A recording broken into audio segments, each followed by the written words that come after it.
Hello friends, अभी फिर से बहुत बहुत स्वागत है आप सभी का हमारे इस यूट्यूब चैनल मेजर टारगेट पे। तो फ्रेंड्स, आज हम लोग लेके आए गणित का तीसरा क्रैश कोर्स का वीडियो और इसमें हम लोग देखने वाले हैं दो चर वाले रैखिक समीकरण युग्म में वीवीआई ऑब्जेक्टिव क्वेश्चंस को देखने वाले हैं, जो आपकी मैट्रिक बोर्ड परीक्षा के लिए बहुत इंपॉर्टेंट है। और इसमें हम लोग दो चर वाले रैखिक समीकरण युग्म में, अगर आप इस वीडियो को शुरू से लेकर लास्ट तक देख लेते हैं ना, इस अध्याय से आपका जितने भी प्रश्न पूछा जाएगा इससे बाहर आपका एक भी प्रश्न नहीं रहेगा। कॉन्सेप्ट वही है। तो यहाँ पे क्या है कि सारे के सारे प्रश्न आपका रहेगा ना, पूर्णतः एनसीईआरटी पैटर्न पर रहेगा। अगर आपका इस बार टारगेट है 400 प्लस लाना, तो इस वीडियो को आप शुरू से लेकर लास्ट तक ज़रूर देखना। तो जल्दी से वीडियो को लाइक कर दीजिए। तो देखते हैं आज का पहला प्रश्न। देखिए यहाँ पे आज का पहला प्रश्न है कि एक रैखिक समीकरण का घात होगा। तो फ्रेंड्स, ये भी प्रश्न बहुत इंपॉर्टेंट है, इसको अच्छी तरह से याद रखिए। एक रैखिक समीकरण का घात होता है ना, एक होता है। यहाँ पे option number C right answer हो जाएगा एक।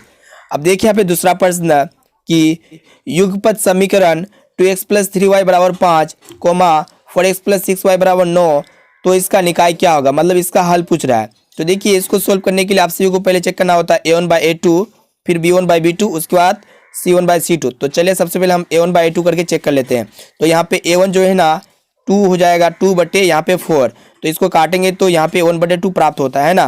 फिर यहाँ पे हम लोग जब b1/b2 ज्ञात करते हैं तो यहाँ पे आपका b1 जो होगा ना, जो y के साथ यहाँ पे गुणा होता है पहला वाला समीकरण में, तो यहाँ पे 3 हो जाएगा। उसके बाद दूसरा समीकरण में यहाँ पे y के साथ गुणा 6 है, तो यहाँ पे भी 1/2 प्राप्त होता है। फिर आप सभी को चेक करना होता है c1/c2। तो देखिए यहाँ पे हम लोग जब c1/c2 ज्ञात करते हैं, चेक करते हैं, तो यहाँ पे आपका 5/9 प्राप्त होता है। यानी कि कहने का अर्थ है यहाँ पे क्या हो रहा है कि a1/a2 बराबर है आपका b1/b2 का, लेकिन c1/c2 बराबर नहीं है। ठीक है, तो ये कंडीशन जब भी होता है ना, असंगत शर्त का कंडीशन होता है। यहाँ पे option number A right answer हो जाएगा, असंगत। अब आइए अगला प्रश्न देखते हैं। देखिए यहाँ पे तीसरा प्रश्न क्या कर रहा है, के किस मान के लिए समीकरण x + 2y = 7, 2x + ky = 14 संपाती होगा। तो यहाँ पे संपाती कह दिया है। तो संपाती जब भी होता है ना, तो तीनों आपस में बराबर होते हैं। यानी कि कहने का अर्थ है कि a1/a2 बराबर होता है आपका b1/b2, फिर ये बराबर होता है आपका c1/c2 के। ठीक है, ये इक्वलिटी होता है सभी। तो इसके थ्रू से हम लोग जो है ना के का मान ज्ञात कर लेते हैं। तो देखिए यहाँ पे ए का मान जो है कौन है, जो पहला समीकरण में x का गुणांक होता है, तो यहाँ पे 1/, उसके बाद यहाँ पे a2 का मान जो मान है ना, जो दूसरा समीकरण में x का गुणांक होता है 2 हो जाएगा, बराबर हो जाएगा। यहाँ पे देखिए कि b1 का जो मान है ना 2 है, तो 2/b2 का मान यहाँ पे देख लेते हैं k है। फिर आपका इक्वलिटी होगा, c1 का मान आपका 7 है, फिर c2 का मान यहाँ पे आपका 14 है। तो देखिए यहाँ पे जब इसको काटते हैं तो 7 × 14 हो जाता है, यानी कि यहाँ पे भी 1/2 प्राप्त हो जाता है। तो हम लोग क्या करते हैं कि 1/2 को जो है ना 2/k की इक्वलिटी कर देते हैं। यहाँ पे जब हम लोग 1/2 को 2/k की इक्वलिटी कर देते हैं, तो यहाँ पे जब हम लोग k को 1 से गुणा करेंगे तो k हो जाएगा। तो यहाँ पे k बराबर क्या प्राप्त हो गया, 2 को 2 से गुणा करेंगे तो 4 प्राप्त होगा। तो यहाँ पे जो है ना हमारा option number C right answer हो जाएगा 4। अब देखिए यहाँ पे चौथा प्रश्न, ये भी प्रश्न बहुत इंपॉर्टेंट है। अगर आप बहुपद वाला प्रश्न देखें तो इसको आप सोल्व कर लेंगे। यहाँ पे क्या कर रहा है कि 4x² - 4x + 1 के मूलों का गुणनफल होगा। तो दोस्तों, मूलों का गुणनफल के लिए हम लोग एक फॉर्मूला बताए थे, यानी कि अल्फा × बीटा बराबर जो होता है ना c/a होता है। तो यहाँ पे c एक अचर पद होता है, 1/, हो जाएगा। यहाँ पे a का मान है 4, यानी कि 1/4, जो कि option number C right answer हो जाएगा 1/4। अब आइए अगला प्रश्न देखते हैं। देखिए यहाँ पे पांचवा प्रश्न कि दो रैखिक समीकरणों के आलेख प्रतिच्छेदी रेखाएं हैं, तब रैखिक समीकरण युग्म का हल जो होता है ना, यानी कि जब दो रेखा आपस में प्रतिच्छेद करता है तो उसका हल जो है ना एक ही होता है। यहाँ पे option number B right answer हो जाएगा, एक हल है। अब आइए अगला प्रश्न देखते हैं। देखिए यहाँ पे छठा प्रश्न, देखिए यहाँ पे क्या कर रहा है कि दो रैखिक समीकरण के आलेख समांतर रेखाएं है, तब रैखिक समीकरण युग्म का कोई हल नहीं होता। यानी कि जब भी दो रैखिक समीकरण आलेख समांतर होता है ना, तो इस कंडीशन में कोई भी हल नहीं होता है। यहाँ पे option number A right answer हो जाएगा, कोई हल नहीं। अब देखिए यहाँ पे सातवां प्रश्न कि समीकरण 3x - y = 5 तथा 6x - 2y = k के कोई हल ना हो। तो फ्रेंड्स, जब कोई हल नहीं होता है ना, इसका आलेख समांतर होती है। जब कोई हल नहीं होता है तो असंगत शर्त का एक कंडीशन होता है। कंडीशन क्या होता है देख लेते हैं। यहाँ पे जो है ना a1/a2 बराबर होता है आपका A1/A2 बराबर होता है B1/B2 बराबर होता है, लेकिन ये बराबर नहीं होता, डज नॉट बराबर यहाँ पे C1/C2 होता है। तो देखिए यहाँ पे हम लोग इसके अकॉर्डिंग इसको हम लोग सोल्व करते हैं तो के का मान जो है ना निकल करके आएगा कि के जो है किसके इक्वलिटी नहीं है। तो देखिए यहाँ पे A1 का मान जो है ना 3 है, तो यहाँ पे 3 बटे हो जाएगा। A2 का मान आपका यहाँ पे 6 है, फिर ये बराबर होगा ना B1/B2, यानी कि B1 का मान -1 है, उसके बाद B2 का मान -2 है, ये फिर बराबर होगा आपका C1/C2 का। तो देखिए C1 का जो मान है ना 5 है, फिर आपका C2 का मान जो है ना K है। तो इसको हम लोग जब काटते हैं तो इसको अब सॉल्व करते हैं तो यहाँ पे 3 का 3 3 दूना 6 हो जाएगा, यहाँ पे माइनस माइनस कैंसिल हो गया। तो इसको लेकर हम जो है ना K का मान ज्ञात करेंगे, इक्वलिटी नहीं होगा, ठीक है। तो देखिए यहाँ पे कि जब हम लोग K को 1 से गुणा करते हैं तो यहाँ पे आपका K प्राप्त होता है, तो K नॉट इक्वल टू यहाँ पे 10 है ना, 5 को 2 से गुणा करेंगे, क्रॉस मल्टीप्लिकेशन करेंगे इस तरह, तो यहाँ पे K does not equal to 10 प्राप्त हुआ, यानी कि यहाँ पे जो है ना option number C right answer हो जाएगा। अब देखिए यहाँ पे 8वां प्रश्न कि दो चर x, y में रैखिक समीकरण ax plus B Y plus C बराबर 0 के कितने अनगिनत हल संभव है।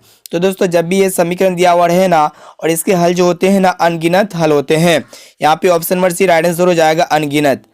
अब आइए देखते हैं यहाँ पे अगला प्रश्न। देखिए यहाँ पे क्या कर रहा है कि समीकरण युग्म इतना तथा इतना का हल है। तो देखिए दोस्तों इसको भी आप सभी को सोल्व करना होता है। सबसे पहले आप सभी को चेक करना होता है A1/A2। तो चलिए इसको पहले चेक करते हैं। तो यहाँ पे A1 जो है ना 2 है, उसके बाद आपका A2 जो है 4 है, तो यहाँ पे क्या हो जाएगा 1/2 प्राप्त हो गया A1/A2। उसके बाद हम लोग जो है ना चेक करते हैं B1/B2। तो चलिए इसको भी चेक कर लेते हैं। जब B1/B2 चेक करते हैं ना तो यहाँ पे आप सभी का प्राप्त होता है 3/6, यानी कि 1/2। उसके बाद आप सभी को चेक करना होता है C1/C2। तो चलिए इसको भी हम लोग सोल्व कर लेते हैं। यहाँ पे 5/15 हो जाएगा, यानी कि 1/3। तो ये जो है ना यहाँ पे क्या है कि A1/A2 बराबर है B1/B2 का, लेकिन ये C1/C2 इक्वलिटी नहीं है। तो इस कंडीशन में क्या होता है कि असंगत शर्त होता है और इसका आलेख जो होता है ना समांतर होती है और इसका हल जो होता है कोई हल नहीं होता है। यहाँ पे option number C right answer हो जाएगा, कोई हल नहीं। अब देखिए यहाँ पे 10वां प्रश्न यहाँ पे क्या कर रहा है कि यदि रैखिक समीकरण का युग्म असंगत है तो उसे निरूपित करने वाली रेखाएं होगी। तो दोस्तों जब जो है ना रैखिक समीकरण का युग्म जो असंगत होता है और उसका जो रेखा होता है ना वो आपका कोई हल नहीं होता, यानी कि कहने का अर्थ है कि समांतर रेखाएं होती है। यहाँ पे option number A right answer हो जाएगा, समांतर रेखाएं। अब देखिए यहाँ पे हमारा जो अगला प्रश्न देखते हैं। देखिए यहाँ पे 11 नंबर प्रश्न कि 2x + 3y = 11 और यहाँ पे 2x - 4y = -24 के हल है। तो चलिए यहाँ पे आप सभी को सोल्व करके x और y का मान बता देते हैं। तो यहाँ पे जो है ना 2x + 3y = 11, यहाँ पे दो समीकरण दिया हुआ है। पहला समीकरण इसको मान लिए और दूसरा समीकरण यहाँ पे आपका दिया हुआ है 2x - 4y = -24, ठीक है। तो यहाँ पे हम लोग जो है ना यहाँ पे जो है ना माइनस करने वाले हैं। यहाँ पे जो माइनस है तो प्लस हो जाएगा, उसके बाद ये माइनस में तो ये प्लस हो जाएगा, ये दोनों कैंसिल हो गया। तो यहाँ पे जब इसको ऐड करते हैं 4 और 3 प्लस प्लस ऐड हो जाता है, तो यहाँ पे आपका 7y प्राप्त हुआ। देखिए यहाँ पे +24 और 11 यहाँ पे आपका प्राप्त हो जाएगा 35। यहाँ पे 7 का परा 35 कट जाता है 5 बार में, तो यहाँ पे y बराबर आ गया है 5। अब इस y का मान जो है ना समीकरण 1 में रख देते हैं, ठीक है। तो यहाँ पे समीकरण 1 क्या है कि 2x + 3y, यानी कि 3 को y से यानी कि 5 से गुणा करेंगे तो यहाँ पे आपका 11 जो है ना 11 रहेगा, ठीक है। अब देखिए यहाँ पे 2x बराबर हो जाएगा यहाँ पे 11 - 5 = 15 हो जाएगा, है ना। तो यहाँ पे आप सी का प्राप्त होता है 2x बराबर 11 में जब -15 घटाते हैं तो यहाँ पे आप सी का प्राप्त होता है -4। जब इसको काटते हैं ना तो यहाँ पे 2 दूना 4 हो जाता है, यानी कि यहाँ पे y का मान 5 प्राप्त हो गया है।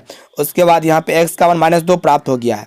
यहाँ पे हमारा राइट आंसर हो जाएगा यहाँ पे 5 और x का मान -2, option number D right answer है, ठीक है।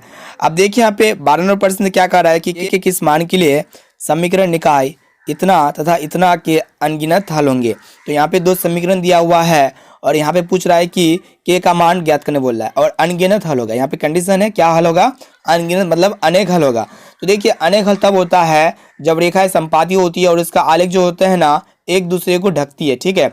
और इस कंडीशन में एक कंडीशन होता है, उस कंडीशन के थ्रू से हम लोग जो है ना इसको सोल्व करेंगे। तो कंडीशन क्या होता है कि A1/A2 बराबर होता है आपका B1/B2, ये भी बराबर होता है आपका C1/C2। ये तीनों कंडीशन में क्या होता है, ये कंडीशन में क्या होता है कि तीनों बराबर होता है, ठीक है। तो यहाँ पे देखिए A1 का मान जो है ना 4 है, तो यहाँ पे 4 बटे आपका हो जाएगा A2 का मान यहाँ पे जो है ना आपका 2 है, तो 4/2 हो जाएगा। उसके बाद देखिए यहाँ पे B1 का मान कितना है, के है, तो यहाँ पे K/, हो जाएगा। यहाँ पे B2 का मान जो है ना यहाँ पे आप सभी का -4 है, तो ये इक्वलिटी हो जाएगा। अब देखिए यहाँ पे C1 का जो मान है ना आपका 6 है, तो 6/, यहाँ पे क्या हो जाएगा, 3 हो जाएगा C2। तो चलिए इसको हम लोग सोल्व करते हैं। तो यहाँ पे जब इसको सोल्व करते हैं तो 2 दूना 4 हो जाएगा। इसको हम लोग जब सोल्व करते हैं तो 3 दूना 6 हो जाएगा ना। तो यहाँ पे क्या है कि 2 बराबर K/4 प्राप्त हो गया, 2 बराबर K/-4। तो जब इसको हम लोग सोल्व करेंगे तो K का मान प्राप्त हो जाएगा -8। कितना प्राप्त होगा, -8, जो कि option number B right answer हो जाएगा, -8। अब देखिए यहाँ पे 93 प्रश्न यहाँ पे क्या कर, समीकरण निकाय इतना और इतना का किस प्रकार का हल संभव है। तो देखिए यहाँ पे कंडीशन के थ्रू से आप सभी को चेक करना होता है कि इसका हल क्या होगा। तो सबसे पहले आप सभी को क्या करना होता है, A1/A2 करना होता है। तो यहाँ पे A1/A2 करेंगे तो यहाँ पे 5/6 प्राप्त होगा। उसके बाद B1/B2 करना होता है। जब हम लोग B1/B2 करेंगे ना तो यहाँ पे -3/1 प्राप्त होता है, ठीक है। तो यहाँ पे क्या है कि 5/6 है, उसके बाद -3/1 है। क्या ये दोनों इक्वलिटी है, बराबर है। जब A1/A2 बराबर नहीं होता है B1/B2 का, तो इस कंडीशन में क्या होता है कि रेखाएं प्रतिच्छेद करती है। जब रेखाएं प्रतिच्छेद करती है ना तो यहाँ पे कहने का अर्थ है कि इसका एक हल होगा, यानी कि अद्वितीय हल होगा। यहाँ पे option number A right answer हो जाएगा, वास्तविक और अद्वितीय। अद्वितीय हल का मतलब होता है केवल एक हल। अब आइए अगला प्रश्न देखते हैं। देखिए यहाँ पे 14वां प्रश्न कि समीकरण निकाय इतना और इतना में अचर ए के किस मान के लिए एक अद्वितीय हल होंगे। तो देखिए यहाँ पे कह दिया है कि एक अद्वितीय हल होंगे, कहने का अर्थ है केवल एक हल। केवल एक हल तब होता है जब समीकरण क्या होता है, प्रतिच्छेद करता है, यानी कि आलेख क्या करता है, प्रतिच्छेद करता है, ठीक है। केवल एक हल होता है।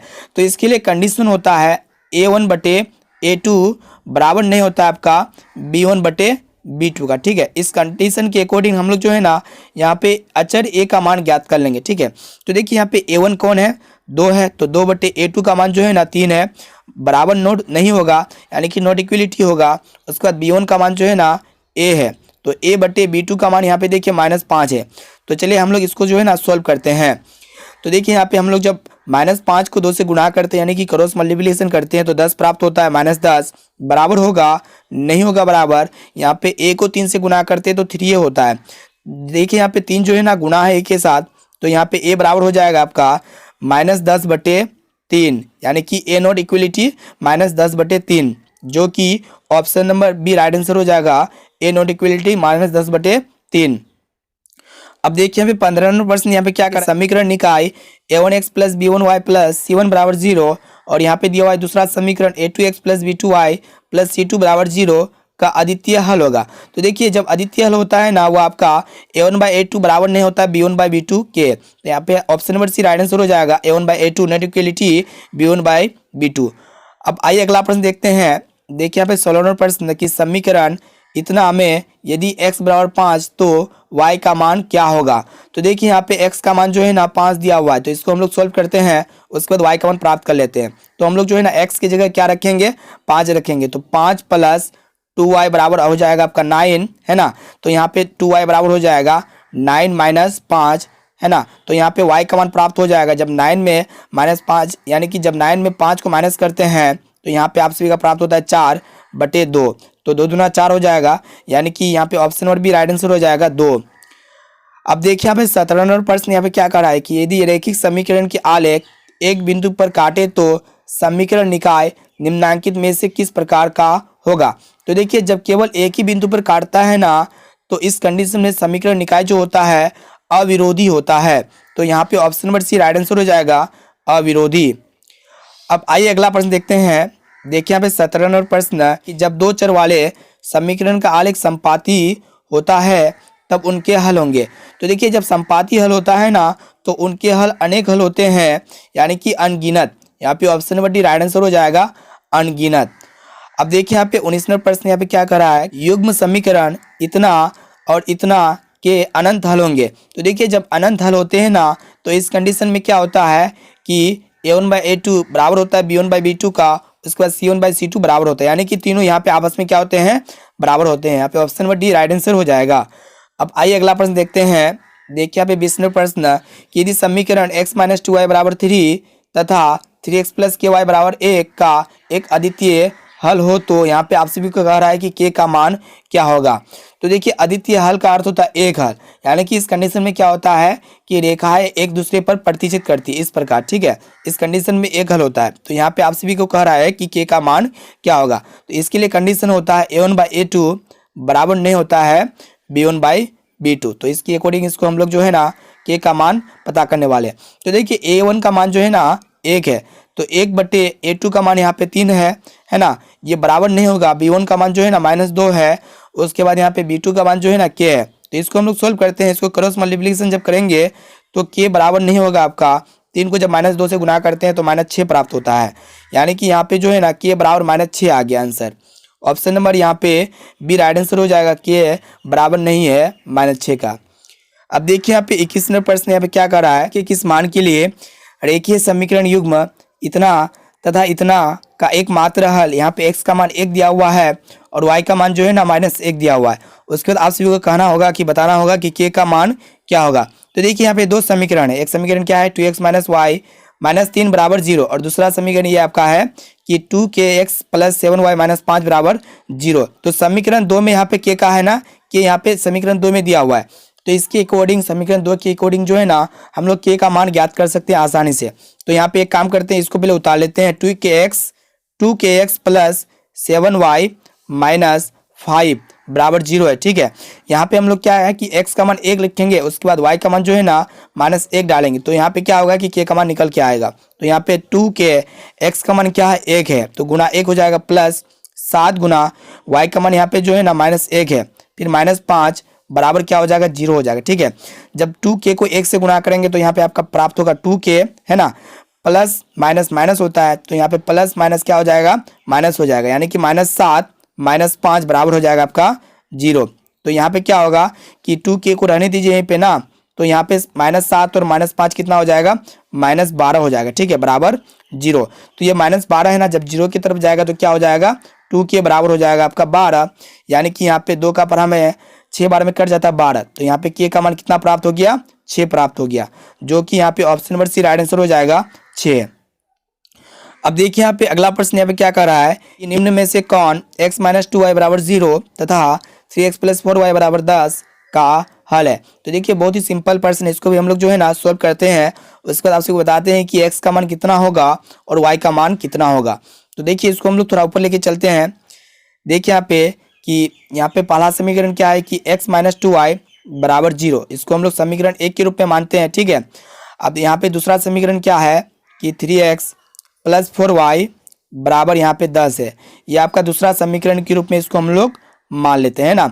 हम लोग क्या करते हैं कि पहला समीकरण को 3 से गुणा करते हैं, इसको हम लोग क्या करेंगे 3 से गुणा करेंगे एडजस्टमेंट करने के लिए, ताकि यहाँ पे 3x से 3x कैंसिल हो जाए ना। तो यहाँ पे देखिए कि 3x हो जाएगा माइनस 3 को 2 से गुणा करेंगे 3 दूना 6 हो जाएगा -6y बराबर 0 है। ये हो गया पहला समीकरण। अभी अब यहाँ पे दूसरा समीकरण क्या है कि 3x + 4y बराबर ये आपका बराबर 10 है, ठीक है। अब देखिए यहाँ पे हम लोग जो है ना इसको माइनस करते हैं सब में, तो ये माइनस हो जाएगा, ये भी माइनस हो जाएगा और ये भी माइनस हो जाएगा। तो यहाँ पे 3x - 3x कैंसिल हो जाएगा। जब यहाँ पे हम लोग -6y और यहाँ पे -4y आपस में ऐड होता है माइनस माइनस, तो यहाँ पे आपका प्राप्त होता है -10y।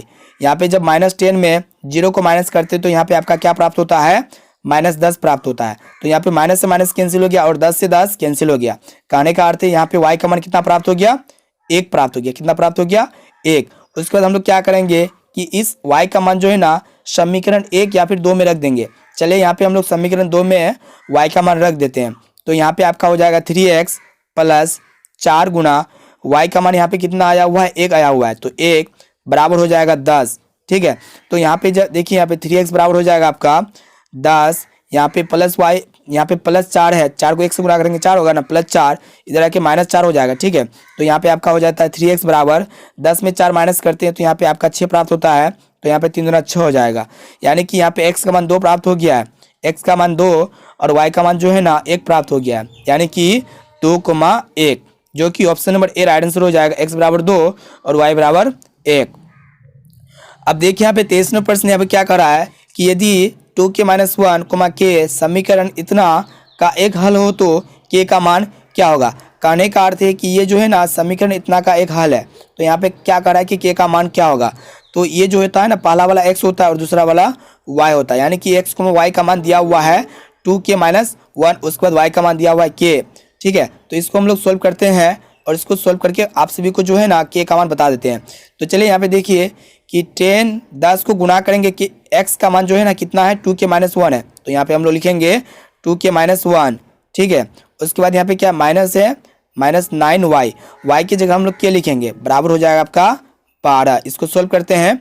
जब देखिए यहाँ पे 10 को जब 2k से गुणा करते हैं तो यहाँ पे आप सभी का प्राप्त होता है 20k, फिर यहाँ पे माइनस हो जाएगा, 10 को 1 से गुणा करेंगे तो क्या होगा 10 होगा, यहाँ पे फिर -9k बराबर हो जाएगा 12। ठीक है, कितना होगा 12 होगा।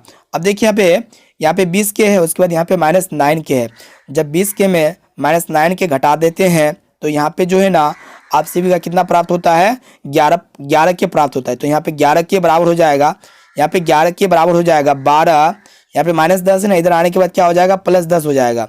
तो इसको ऐड करते हैं तो क्या हो जाता है आपका 22 हो जाता है। कितना होता है 22। तो यहाँ पे आप सभी का प्राप्त हो गया 11k बराबर 22। तो यहाँ से जो है ना k का मान प्राप्त हो जाएगा, 11 दूना 22 हो जाएगा, यानी कि k बराबर 2, जो कि option number B right answer हो जाएगा 2। अब देखिए यहाँ पे 24 नंबर प्रश्न है कि रैखिक समीकरण युग्म इतना तथा इतना का आप सभी को बताना है कि इनमें से कौन सा हल होगा, एकल होगा या फिर कोई हल नहीं होगा, या फिर एक से अधिक हल होगा, या फिर अनंत हल होगा। तो चलिए इसको हम लोग सोल्व करते हैं। तो इसको कंडीशन क्या होता है, सबसे पहले आप सभी को चेक करना होता है a1/a2 करके। ठीक है, तो यहाँ पे जब हम लोग a1/a2 करेंगे तो यहाँ पे 1/3 होगा। उसके बाद हम लोग क्या करेंगे कि b1/b2 करेंगे। तो यहाँ पे b1/b2 करते हैं ना तो क्या प्राप्त होता है 2/12 का मतलब होता है यहाँ पे 2×12 यानी कि 1/6। यहाँ पे कंडीशन है कि a1/a2 जब बराबर नहीं होगा b1/b2 का ना, तो इस कंडीशन में क्या होता है अविरोधी संगत का शर्त होता है। ठीक है, और इस कंडीशन में क्या होता है कि रेखाएं प्रतिच्छेद करती है और इसका हल जो होता है ना एकल हल होता है। ठीक है, यहाँ पे option number A right answer हो जाएगा, एकल हल होगा। अब आइए अगला प्रश्न देखते हैं। अब देखिए यहाँ पे 25 नंबर प्रश्न यहाँ पे क्या कह रहा है कि यदि 173x + 197y बराबर 149 और यहाँ पे दूसरा समीकरण भी दिया हुआ है। ठीक है, और आप सभी को कह रहा है कि x और y का मान क्या होगा। तो देखिए ये प्रश्न जो है ना थोड़ा लंबा है, आप जो है इसका कॉपी में अपना सॉल्व कीजिए और आप हमें बताना कि ये 25 का आपका कौन सा उत्तर, कौन सा ऑप्शन सही आया। ठीक है, अब देखिए यहाँ पे 26 नंबर प्रश्न यहाँ पे क्या कह रहा है कि विरोधी समीकरण युग्म के कितने हल होते हैं। तो दोस्तों विरोधी समीकरण युग्म के ना कोई हल नहीं होते। इस कंडीशन में क्या होता है कि रेखाएं आपस में समांतर होता है और कोई हल नहीं होता है। यहाँ पे option number D right answer हो जाएगा, एक भी हल नहीं। अब देखिए यहाँ पे 27 नंबर प्रश्न कि एक रैखिक समीकरण युग्म जिसका कोई हल नहीं होता है तो क्या कहलाता है। तो दोस्तों जिसका कोई भी हल नहीं होता है ना तो आपका विरोधी कहलाता है। यहाँ पे option number A right answer हो जाएगा, विरोधी। अब आइए अगला प्रश्न देखते हैं। देखिए यहाँ पे 28 नंबर प्रश्न कि समीकरण x + y बराबर 6 में कितने हल होंगे। तो दोस्तों x + y बराबर 6 दिया हुआ है, तो इसमें आप सभी को बताना है कि इसमें कुल जो है ना कितने हल होंगे। तो देखिए यहाँ पे ऑप्शन ए में आपका दिया हुआ 1, बी में है 2 और सी में आपका दिया हुआ है अनंत और डी में आपका दिया हुआ है कोई भी नहीं। तो दोस्तों जब भी जो है ना ax + by + c के फॉर्म में कोई समीकरण रहे और आपसे पूछे कि इसका कितना हल होगा, तो इसका जो हल होगा ना अनंत हल होगा। यहाँ पे option number C right answer हो जाएगा, अनंत। अब देखिए यहाँ पे 29 नंबर प्रश्न यहाँ पे क्या कह रहा है कि यदि इकाई का अंक यहाँ पे x है और दहाई का अंक जो है ना यहाँ पे y है, तो यहाँ पे कह रहा है कि 2 अंकों वाली संख्या होगी। तो दोस्तों 2 अंक वाली संख्या क्या होगी, मान लें कि 54 ये 2 अंक वाली संख्या है। ठीक है, और ये पहला क्या होता है इकाई होता है ना, यानी कि यहाँ पे इकाई का मतलब क्या होता है 1 का 4 के साथ गुना होता है, फिर यहाँ पे प्लस कर देते थे हम लोग ना। ये 5 जो है ना ये 5 क्या होता है दहाई, दहाई जो होता है ना 10 के साथ गुना होता है, यानी कि 5 × 10। तो इसको हम लोग जब ऐड करते हैं तो यहाँ पे आपसे क्या प्राप्त होता है 54 प्राप्त होता है ना। कहने का अर्थ है कि यहाँ पे जो है ना दहाई का अंक जो है ना यहाँ पे इकाई का अंक क्या है x है, तो हम लोग इकाई को यानी कि x को 1 से गुना कर देंगे। ठीक है, जब यहाँ पे x को 1 से गुना करेंगे फिर यहाँ पे हम लोग ऐड करेंगे दहाई का अंक कितना है y है। दहाई का मतलब क्या होता है, दहाई का मतलब क्या होता है 10 होता है। 10 को हम लोग क्या करेंगे y से गुना करेंगे तो यहाँ पे क्या होगा कि 10y + x हो जाएगा। ठीक है, जो कि यहाँ पे option number B right answer हो जाएगा, 10y + x। अब देखिए यहाँ पे हमारा अगला प्रश्न यहाँ पे क्या कह रहा है देखिए यहाँ पे 30वां प्रश्न है, यदि 2x प्लस 3y बराबर 12 और दूसरा समीकरण दिया हुआ है यहाँ पे आपका 3x माइनस 2y बराबर 5, तो यहाँ पे आपसे भी से कह रहा है कि x और y का मान क्या होगा। तो देखिए यहाँ पे हम लोग क्या करते हैं कि पहला समीकरण को पहले लिखते हैं 2x प्लस 3y बराबर यहाँ पे आपका हो जाएगा 12, ठीक है। उसके बाद यहाँ पे दूसरा समीकरण क्या हो जाएगा 3x माइनस 2y बराबर यहाँ पे आपका 5 हो जाएगा ना। तो देखिए यहाँ पे कि 2 और 3 कभी कटता है, यहाँ पे 3 और 2 भी नहीं कटेगा, तो इसके हम लोग क्या करेंगे कि इसको सेटिस्फाइड करेंगे कटाने के लिए। तो यहाँ पे समीकरण जो है ना, एक को हम लोग 3 से गुणा करेंगे, उसका समीकरण 2 को जो है ना यहाँ पे हम लोग 2 से गुणा करेंगे, ठीक है। इसके बाद हम लोग जो है इसको सोल्व करते हैं, तो यहाँ पे क्या होगा कि ये पहला वाला टर्म कैंसिल हो जाएगा। जब 3 को 2 से गुणा करते हैं तो यहाँ पे आपका 6 प्राप्त होता है, x से तो x हो जाएगा, फिर यहाँ पे 3 को सभी टर्म से गुणा करेंगे तो 3 तिया 9 हो जाएगा, बराबर 12 तिया 36 हो जाएगा, ठीक है। तो ये आपका पहला समीकरण क्लियर हो गया। उसका दूसरा समीकरण क्या है कि 3 को जब 2 से गुणा करते हैं तो यहाँ पे आपसी का प्राप्त होता है 6x, माइनस है तो माइनस दे देंगे। जब 2 को 2 से गुणा करते हैं तो यहाँ पे आपसी का प्राप्त होता है 4 माइनस 4y। अब देखिए 2 को 5 से गुणा करेंगे तो यहाँ पे क्या होगा 10 प्राप्त हो जाएगा ना। तो यहाँ पे क्या होगा, यहाँ पे हम लोग साइन चेंज करेंगे, माइनस करेंगे सब में, ठीक है। तो यहाँ पे देखिए कि ये दोनों कैंसिल हो गया, ठीक। अब देखिए यहाँ पे जब 9y और 4y यहाँ पे आपसी का प्राप्त होता है 13y, तो यहाँ पे 13y बराबर हो गया आपका, जब 36 में 10 को माइनस करते हैं ना तो यहाँ पे आपसी का प्राप्त होता है 26। जब 13 दूना 26 हो जाता है तो यहाँ पे y का मान कितना प्राप्त हो गया है 2 प्राप्त हो गया, ठीक है। एक मान हम लोग को प्राप्त हो गया 2। अब इस y का मान जो है ना समीकरण 1 में रख देते हैं, इसमें रख देते हैं। तो यहाँ पे समीकरण 1 में आपका क्या है 6x प्लस यहाँ पे जो है ना 9y है, 9y, y की जगह हम लोग यहाँ पे 2 आया हुआ है तो 2 रख देंगे, यहाँ पे आपका बराबर 36। तो इसको हम लोग सोल्व करते हैं तो यहाँ पे 6x प्लस 9 दूना 18 हो जाएगा, यहाँ पे आपका 36 हो जाएगा। तो यहाँ पे जो है ना 6x बराबर हो जाएगा 36 माइनस 18, तो यहाँ पे 6x बराबर हो जाएगा आपका 36 में जब 18 माइनस करते हैं तो यहाँ पे आपका होता है 18, तो छोटिया 18।